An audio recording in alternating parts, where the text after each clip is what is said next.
My story begins with unexpected and somber news delivered to me at home in Perth, Australia. My beloved grandfather, who lived a fulfilling life in a quaint town on the island of Java, had passed away. His departure hit me deeply, stirring a mix of emotions and memories. I was born on the vibrant and culturally rich island of Java, a place that always felt like my soul's home despite the physical distance. My parents, Australian citizens, had moved to Java for work, making it possible for me to hold dual citizenship with both Indonesia and Australia. This dual heritage was a significant part of my identity, bridging two distinct yet harmonious worlds. I spent my formative years attending a prestigious boarding school and university in Australia. These experiences shaped me profoundly, offering both academic rigor and opportunities for personal growth. During academic holidays, I would eagerly return to Jakarta, reconnecting with my roots and rejuvenating amidst the familiar sounds and sense of home. Now, I find myself living and working in the dynamic city of Perth, where my career has taken root and flourished. Despite the geographical distance, Jakarta remains a significant part of my life, as my parents continue to call it home. When I received the sorrowful news of my grandfather's passing, I knew I had to be there to honor his memory and support my parents. I immediately made arrangements to fly out to Jakarta, where I planned to attend the funeral and spend several days with my family, cherishing the time together in the face of loss. After making all the necessary arrangements, 3 days later, I found myself on a flight to Jakarta. The journey felt surreal, filled with a whirlwind of emotions and anticipation. Upon my arrival, my parents greeted me at the airport with warm, comforting embraces. It felt like a small yet significant grounding moment amidst the turbulence of grief. As we made our way to my family's home, the familiar sights and sounds of Jakarta brought back a flood of memories. Once home, we gathered around the table for a heartfelt lunch. Amidst the tears, we reminisced about old times, sharing cherished memories of Granddad. Despite the sorrow, there were moments of laughter as we recounted funny stories that exemplified his lively spirit. The emotional weight of the day, coupled with the exhaustion from traveling, began to take its toll on me. After lunch, I retreated to my old bedroom, a space that held countless childhood memories. Seeking solace, I lay down for a nap, allowing myself to rest and recharge before facing the days ahead. The next few days were deeply emotional and challenging, as we navigated the pain of loss together. Despite the heartache, the funeral was a beautiful tribute to Granddad's life. It was a time of reflection and connection, as family members gathered to honor his memory and share stories. There was a poignant sense of togetherness that brought comfort, even amidst the sorrow. One evening, I had the chance to reconnect with an old friend in Jakarta. We spent hours catching up, reminiscing about our shared past, and updating each other on our present lives. It was a heartwarming and much-needed distraction, reminding me of the enduring bonds of friendship. The next morning, when I returned to my parents' house, I was met with unexpected news. They handed me a letter and house keys, delivered personally by a lawyer. It was from Granddad. Holding the envelope in my hands, a rush of emotions swept over me. The letter felt like a parting gift, a final message from someone I dearly loved and respected. My parents, sensing the intimate nature of the moment, gave me the privacy I needed to open and read the letter. With trembling hands, I carefully unfolded the paper and began to read Granddad's words, written with the familiar tone of his voice that I had always loved. In the letter, Granddad extended a heartfelt invitation for me to travel to a special property he owned on the outskirts of Salatiga in central Java. He spoke of a small wooden box, placed thoughtfully in the center of the master bedroom, containing an item of significance that now belonged to me. His message conveyed a sense of purpose and trust, as if he knew that this final gift would hold meaning beyond its material value. He urged me to make this journey to the property at my earliest convenience, to collect my inheritance and perhaps uncover more about the life he led and the legacy he intended to pass on. The letter felt like a bridge connecting me to his wisdom and love, even in his absence. The trip from Jakarta to Salatiga stretched before me, a 7-hour drive winding through the heart of Java. I asked my parents if I could borrow my mother's car for this journey, hoping to find some solitude and reflection along the way. Without hesitation, they handed me the keys, understanding the importance of this pilgrimage. The drive itself was both scenic and contemplative, offering a therapeutic blend of beautiful landscapes and quiet time to process the recent events. Arriving in Salatiga, I felt a mix of anticipation and apprehension. The house, with its quiet charm and rustic elegance, welcomed me like a long-lost friend. I decided to stay at the house for a couple of nights, allowing myself to fully explore the memories and hidden treasures it held. Each room seemed to whisper stories of the past, weaving a tapestry of my granddad's life. The master bedroom, with the wooden box at its center, placed on the bed, became a focal point of my visit. After this period of reflection and discovery, I planned to return to Jakarta, reconnect with my parents, and prepare for my flight back to Perth. This journey to Central Java was more than a trip, it was a journey of the heart, bridging the past and the present, and honoring the legacy my granddad had left behind. A note was attached to the small wooden box, its edges worn and yellowed with age. The box itself looked ancient and weathered, its surface marred by the passage of time. An ominous aura seemed to emanate from it, casting long, unsettling shadows that contrasted starkly with the otherwise warm and inviting feel of the house. With a sense of unease gnawing at my gut, I hesitated, feeling an inexplicable sense of dread.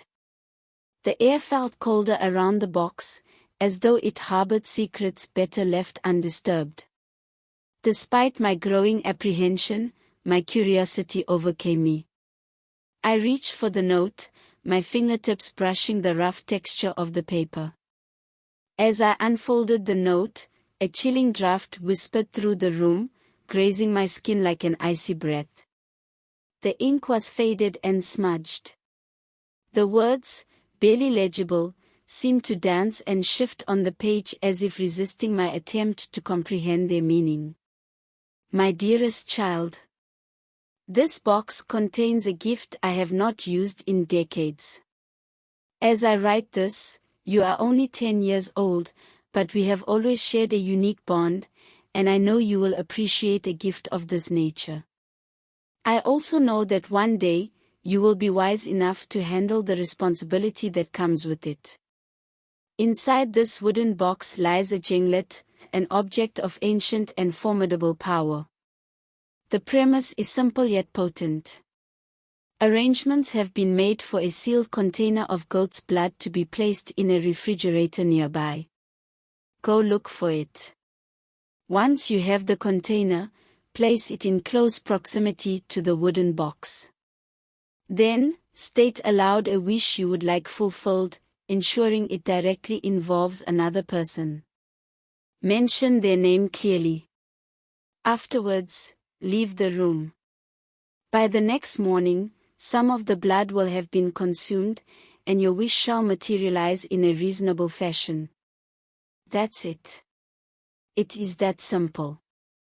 Remember, I will always be with you, guiding and protecting you. I hope this gift serves you well.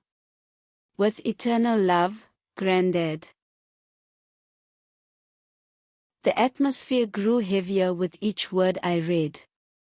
The mention of the Jenglot, a creature shrouded in dark legend, gave me a cold, nervous feeling in my stomach. The instructions were both eerily simple and profoundly unsettling. The idea of invoking such power, using blood as a medium, felt like stepping into a forbidden realm. A wave of anger surged through me, hotter than molten iron. Upset, I stormed out of the house, the tension coiled tight in my chest.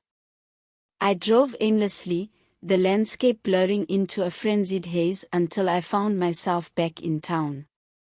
Parking the car, I noticed a small open-air pub down the street and decided to walk over. Seated in a shaded corner of the pub, underneath a big tree, my anger only seemed to intensify with each drink. What was I expecting? The question gnawed at me, and guilt began to mingle with my frustration. It wasn't that I had hoped for something expensive. That wasn't it. Something deeper, more unsettling, stirred within me.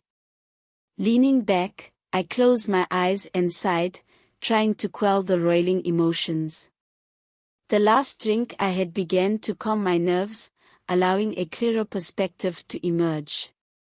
My reaction had been sudden and visceral. A reflection of being caught off guard. This Jenglot thing clearly held deep significance for my granddad, making it an important gift for me to accept, no matter how unnerving it seemed. The pub's ambient noise faded into the background as I focused on an emerging resolve. Granddad believed in this relic's power, and perhaps, I can view this as a cultural family heirloom. The anger that had clawed at my insides for the past few hours had ebbed away by the time I stumbled out of the pub, replaced by a hollow sense of unease. The humid, fog-laden streets of the town seemed to stretch endlessly as I made my way back to my granddad's house. The sidewalk, slick with moisture, glimmered under the pallid glow of the streetlights, casting long, eerie shadows that seemed to twist and writhe with every step I took. When I finally reached the old, creaking gate of the house, an icy gust of wind whispered through the trees, rustling their skeletal branches like ghostly fingers. I hesitated for a moment, caught between the comfort of familiarity and the ominous air that clung to the place. With a deep breath, I pushed open the gate and trudged up the path, the gravel crunching beneath my feet. Once inside, the oppressive stillness of the house greeted me. The air was thick with the scent of time-worn wood and dust. My intentions were as murky as the dimly lit hallway I found myself in. I wondered if perhaps I'd come back seeking answers to questions that had been plaguing me, or simply to find solace in the familiar. I sighed deeply, the weight of the night's events pressing down on me, and rubbed my temples, hoping to alleviate the dull ache that had settled there. My mind raced with countless possibilities, each one more disturbing than the last. Should I look in the refrigerator? And if I did, what would I find? With a sense of trepidation, I made my way to the kitchen, my heart pounding in my chest. The linoleum floor felt cold beneath my feet as I reached for the refrigerator door. The handle was ice cold to the touch. I hesitated for a brief moment, then pulled it open, the faint creak sounding like a distant, sorrowful whisper. I gasped and took a step back, my eyes widening in shock. The refrigerator was nearly empty, save for a single, unassuming Tupperware container. The see-through plastic revealed its disturbing contents, a dark, viscous liquid that could only be blood. The goat blood mentioned in the note I found on the wooden box earlier. I felt a chill grip my heart, knowing that content must have been sourced from a local butchery. I forcibly shook myself, trying to dispel the lingering sense of dread, and rolled my eyes. This is ridiculous. Completely and utterly ridiculous. My not-so-sober mind decided that a simple experiment would disprove the nonsense scrawled in my granddad's note. Surely, the wooden box and its contents were simply a family heirloom, a relic of the past which I now, unfortunately, found myself the custodian of. Determined to set my fears to rest, I took the Tupperware container from the refrigerator, my hands trembling slightly. The chill of the plastic seeped into my skin, and I could feel the weight of the liquid inside, as if it was some ghastly burden. With a resolute sigh, I walked purposefully to the master bedroom, the wooden floorboards creaking underfoot like the mournful groans of some unseen spectre. There, in the center of the room, the small wooden box still sat ominously on the bed, its presence both intriguing and foreboding. The faded note lay beside it, the yellowed paper and spidery handwriting giving it an air of antiquity and mystery. I couldn't help but feel a strange sense of connection to this weathered relic, as if it were beckoning me to uncover its secrets. Gingerly, I placed the Tupperware container on the bedside table, my pulse quickening with each passing second. The air in the room grew heavy, almost suffocating, and I found myself momentarily paralyzed by the gravity of the situation. What if there was more to this than mere superstition? Dismissing the thought, I shook my head to clear the fog of doubt. With a hesitant hand, I reached for the wooden box, its surface rough and cold to the touch. The intricate carvings on the lid seemed to writhe in the dim light, like serpents frozen in time. I took a deep breath and opened the lid, the rusty hinges creaking in protest. Inside, nestled in velvet as black as a moonless night, lay a small idol. The idol's tiny hands, eerily lifelike, brandished long, sharp nails that curved inwards like a predator's claws. Its impish face, frozen in an eternal smirk of malevolent glee, peered out from beneath a wild mane of tangled, inky hair. The body was emaciated, pitch black, and crafted from an unknown material that exuded an unsettling aura. It almost seemed to absorb the light around it, creating an atmosphere of tangible dread. As I examined the sinister idol, an unease rose up from the pit of my stomach, and I felt an instinctive urge to recoil. This was no ordinary trinket, it was as if it had been plucked from the depths of some forgotten nightmare.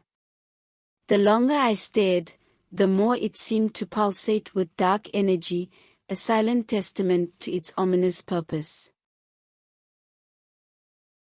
With trembling hands, I hastily closed the small wooden box, the lid snapping shut with a finality that echoed through the room.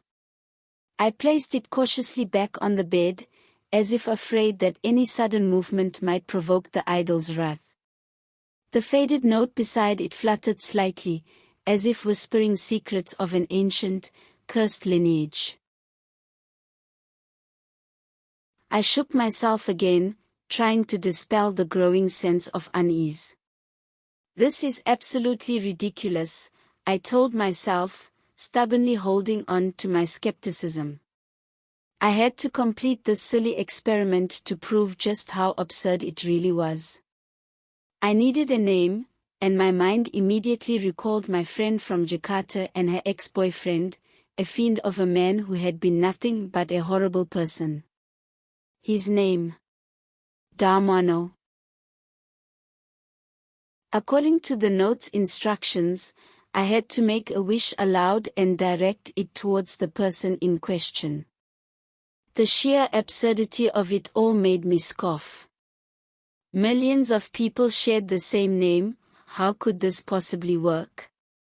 I cleared my throat, feeling a twinge of apprehension, and spoke with a voice that carried more conviction than I intended. I wish for a punishment to befall the vanity of a horrible man who constantly cheated on my friend. His name is Damono. The words hung in the air, resonating in the oppressive silence that followed. A small, incredulous laugh escaped my lips as I realized the absurdity of what I had just done. Shaking my head at my own foolishness, I turned around and left the master bedroom, closing the door behind me with a sense of finality. As I walked down the dimly lit hallway, a faint, almost imperceptible sound reached my ears. It was as if the house itself was whispering, reacting to the incantation I had just uttered. I dismissed it as my imagination, fueled by the lingering dread that seemed to pervade every corner of this place.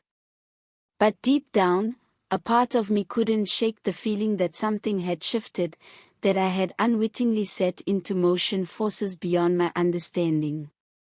The house, once a familiar haven, now felt like a stranger, filled with secrets and hidden dangers that I was only beginning to grasp. The next morning, I brewed a steaming cup of coffee and prepared a simple breakfast, hoping the mundane routine would ground me in reality.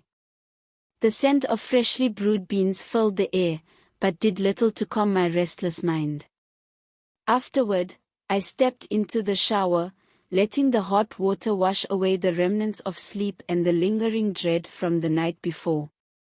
Slowly, I dressed and got ready for my final day in Salatiga, all the while feeling a gnawing sense of unease tugging at the back of my mind. I wondered if I was subconsciously avoiding the master bedroom, postponing an inevitable confrontation with whatever unsettling truth lay within. The thought alone was enough to spark a resolve within me. Just to prove a point, I strode purposefully to the master bedroom and opened the door, my heart pounding in my chest. I inhaled sharply.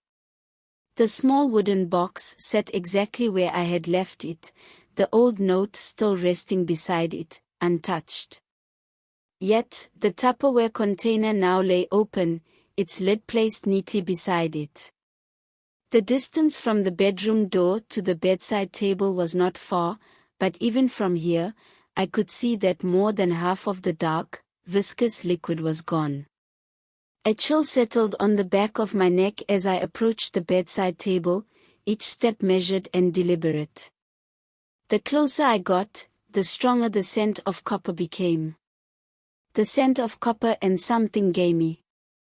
The tension became palpable as if the room itself was holding its breath in anticipation. The once innocuous container now seemed like a harbinger of something sinister. As I stood before the table, a quiet, creeping dread settled in my bones. The blood had been used for something, and I couldn't help but feel a horrifying sense of consequence. The shadows in the room seemed to lengthen, and the air grew colder, wrapping around me like a shroud. I quickly scooped up the Tupperware container and its lid, my hands trembling with a mix of urgency and denial. Marching to the kitchen, I turned on the tap and began washing both items vigorously, as if scrubbing away the remnants of not just the liquid, but the ridiculousness of the ritual itself. The water ran pinkish red before turning clear, my mind racing with thoughts I couldn't quite suppress. Rinsing the container and lid one last time, I placed them to dry and took a step back, feeling a weight lift off my shoulders. The act had left me disoriented, but determined to reclaim a sense of normalcy. Without a second thought, I grabbed my keys and left the house, the door closing behind me with a reassuring click. I decided to take a slow drive, the familiar hum of the engine soothing my frayed nerves.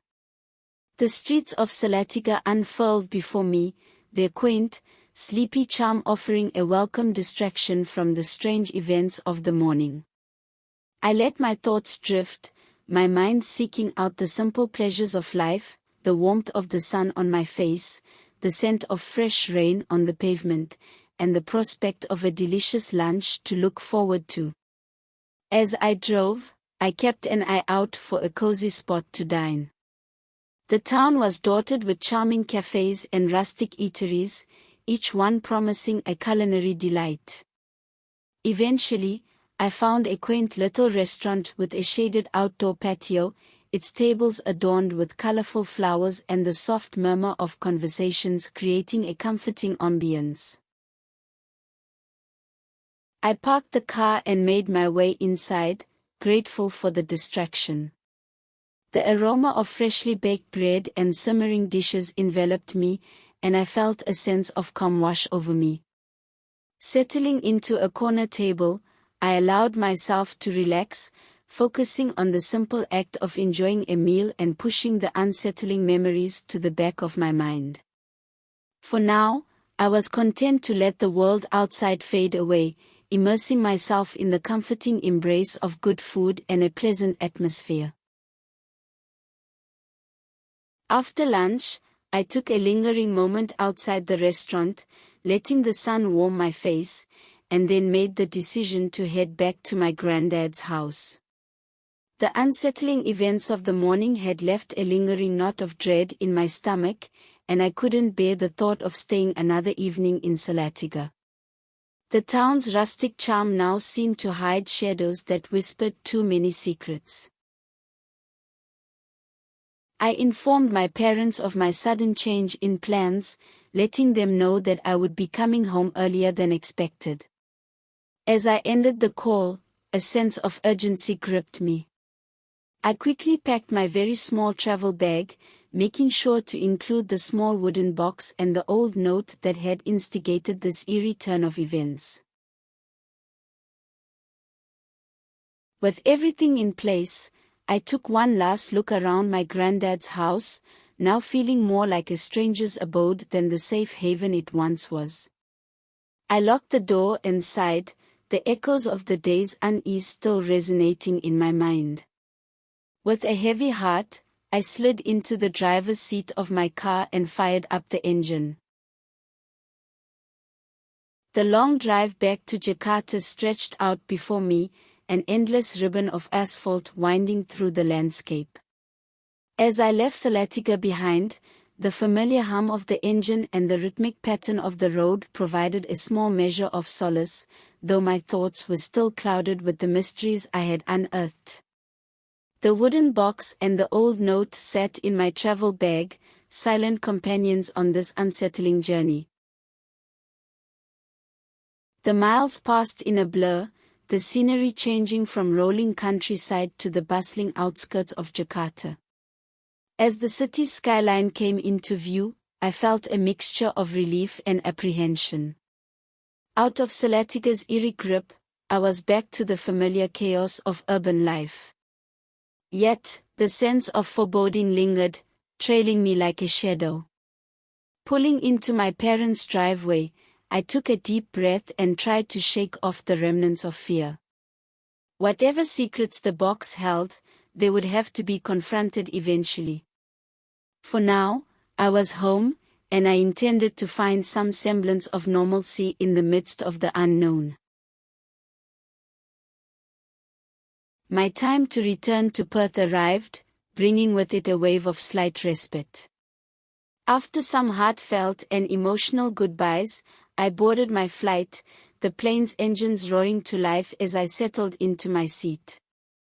Thoughts of Salatika and its unsettling mysteries still haunted the edges of my mind, but the promise of returning to a familiar routine offered some comfort.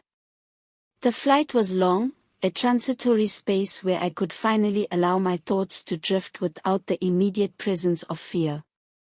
I watched the landscape below shift from sprawling fields to the endless expanse of the ocean, feeling the miles between me and Salatiga grow with each passing moment. Upon landing in Perth, I breathed a sigh of relief and took an Uber from the airport, the city's lights flickering like welcoming beacons in the night. My apartment awaited me like an oasis of normality, a safe haven where the bizarre events of the past few days seemed almost like a distant dream. The first steps into my apartment felt like a homecoming, the familiar sights and smells grounding me in reality. The distance between Perth and Salatiga was vast, but it was nothing compared to the immense relief I felt being back. The weight of the wooden box and the old note in my luggage served as a grim reminder of the strange chapter that had closed behind me. I placed the wooden box and the old note on the top shelf of my linen cupboard, tucking them away as I tried to push the eerie experience to the back of my mind. In the weeks that followed, the mundane routines of daily life slowly took over. The bizarre memories of Salatiga faded like a distant dream. That was until an unsettling text message from my old friend in Jakarta interrupted my quiet evening at home.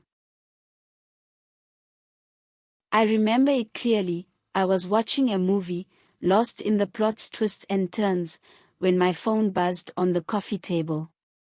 I picked it up, idly expecting a mundane notification, but the message made my heart skip a beat. It simply read, "You remember Darmono, right? Something awful has happened to him. I can chat right now, but text me back, please." I slowly put my phone down, the ominous weight of the message sinking in. My eyes drifted towards the linen cupboard. A cold fist clenched around my chest as the memory of the ritual and Darmono's name resurfaced, unbidden. Trying to rationalize the situation, I began to convince myself that stranger coincidences had occurred in my life. Perhaps it was just that, a coincidence, albeit a dark and unsettling one. But a nagging voice in the back of my mind whispered otherwise, reminding me of the unease that had followed me since Salatiga. I tore my gaze away from the cupboard, forcing myself to focus on the movie playing before me. But the ominous sense of foreboding lingered, casting a shadow over the room.